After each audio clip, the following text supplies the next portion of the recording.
Hey guys, it's me again. Today I'm going to do part 2 of reacting to facts about the 80s, so let's get started. And ice, which is weird because fire should always win against ice, it melts it. But anyway, Borg ultimately prevailed, winning his 5th straight Wimbledon title, after which he retired. Number 16. In 1980, Saddam Hussein donated $450,000, almost $1.5 million in today's money, to a Chaldean church in Detroit. In response, the city gifted him with a key to the city. How lovely. I'm sure they won't regret that. Number 17. The previously music-based channel MTV launched in August of 1981.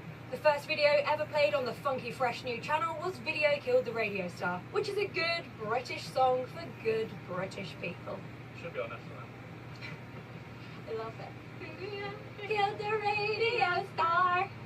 Number 18. In 1981, the world was enraptured with the nuptials of Lady Diana and Prince Charles, which took place on Wednesday the 29th of July at St Paul's Cathedral in London.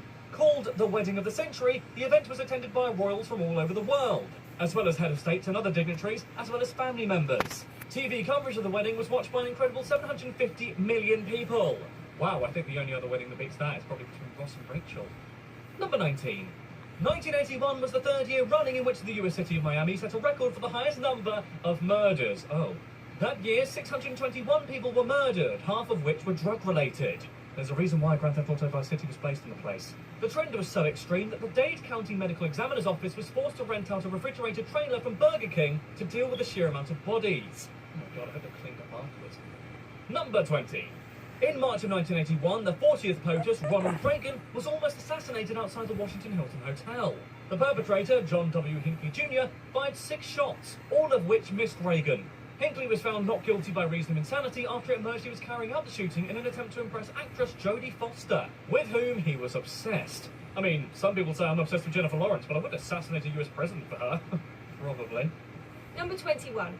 Though the first verified case of HIV dates all the way back to 1959, 1981 saw the outbreak of HIV in the United States. Soon after, it was linked to acquired immune deficiency syndrome, or AIDS. Though the epidemic raged for several years, especially among gay men, President Reagan wouldn't address the disease publicly until 1985, a decision now widely attributed to homophobia. Number 22.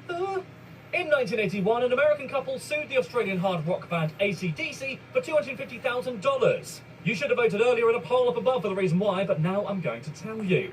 It's because their home phone number was accidentally included in the song Dirty Deeds, Done Dirt Cheap, resulting in Dirty Deeds and the Done Dirt Cheap. Number 23. In 1809, don't worry, this is relevant, the small Spanish town of Huesca declared war on Denmark during the complicated milieu of the Napoleonic Wars, despite having, no ability to provide soldiers or supplies even. In this case, the people of Huesca simply forgot about it for 172 years. In 1981, Wow. a local historian in the town rediscovered the declaration of war, prompting the Huesca city mayor and the ambassador of Denmark to sign a peace treaty on the 11th of November of that year, ending the 172-year-long entirely peaceful war. Number 24. In 1981, an American criminal named Jack Henry Abbott wrote a book about the reality of prison life, entitled The Belly of the Beast, with some help from the journalist Norman Miller. Abbott had been serving a long sentence for murdering a fellow inmate and then carrying out a bank robbery during a prison escape. But following a campaign of advocacy led by Miller, he was released from prison soon after his book was published, despite strong misgivings from prison officials. Weeks after his release, Abbott stabbed a restaurant worker to death for refusing to let him use the employee-only bathroom. In the words of every 80s sitcom ever, that went well. Number 25. In 1982, emoticons were first used by computer scientist Scott Fahlman so that he could add emotion to an email and distinguish between serious and joking messages. Number 26. 1982 was the year in which the cosmetic procedure known as liposuction was first introduced, allowing rich people to circumvent the bothersome need for dieting and exercise. Number 27. The musical Cats debuted on Broadway on the 8th of October 1982, and has since become both a genuine cultural phenomenon and a source of humour owing to the ridiculousness of an entire Broadway play based on a group of singing and dancing cats. Still, the show's success is impossible to deny, having grossed over $340 million since 1982. Number 28. Also in 1982, Argentina decided to invade the Falkland Islands, known to them as Las Malvinas, insisting that they had an historical claim to the archipelago.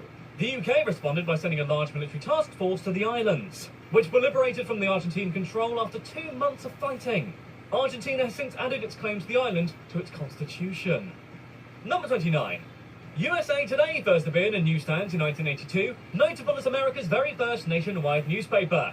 Known for its dynamic design, colourful images, and the inclusion of pop culture features and short stories, the paper influenced the style of other newspapers across the globe. Number 30. In 1982, Time magazine's Man of the Year, and yes, it still was Man of the Year at that point, was not a man at all. The honoured recipient was the computer. Funnily enough, and I'm sorry, but it is kind of funny, Apple founder Steve Jobs was convinced that he was going to be selected for the award, and when he discovered he wasn't, he literally cried. Pardon Friday. Number 31. Surprisingly, Canada was not actually officially independent from the United Kingdom until 1982, when the Queen, Her Majesty herself, gave consent to the Canada Act. And that's what it's all about. Number 32. In one of the biggest missed opportunities in history, the American food company Mars decided to decline Steven Spielberg's request to allow M&Ms to appear in his 1982 sci-fi classic E.T. the Extraterrestrial. Spielberg then approached Hershey's, who allowed him to use Reese's Pieces in the film, leading to increased product sales by perhaps as much as 300%. Sucks to be you, Mars. Idiots. Also, Hershey's disgusting, isn't it? Mike. Number 33. In 1982, Linda Hunt won an Academy Award for her role as Billy Kwan in The Year of Living Dangerously. In doing so, Hunt became the first actress to win an Oscar for a performance as a man. Number 34. Moving on to the whirlwind that was 1983, Sally Ride became the first woman to journey into outer space. It's what an incorrect person would say. Ho-ho! Though some suspiciously patriotic sources list Ride as the first woman in space, she was preceded by 2 Russian cosmonauts, Valentina Tereshkova in 1963 and Svetlana Savitskaya in 1982. Number 35. Microsoft Word was first released in 1983, and I genuinely don't know what people used before that. I could research it, but nah, I'll just make a joke about it and turn it into a meta-humour bit. Way easier. Number 36. 1983 marked the nationwide American release of the McNugget, having been officially invented in 1979 and released in selected areas of the US in 1981. Soon after, McDonald's was sued by Dougal McNugget, an angry Scotsman who objected to... No, he didn't really, that was a lie, but can you imagine if that happened? Number 37. In 1983, a school in the American state of Alabama... So I'm going to pause it right here. So hope you all enjoyed this video. Please do leave a like and subscribe to my channel. Follow me on Amino and TikTok, and part 3 is coming up soon. So see y'all next video.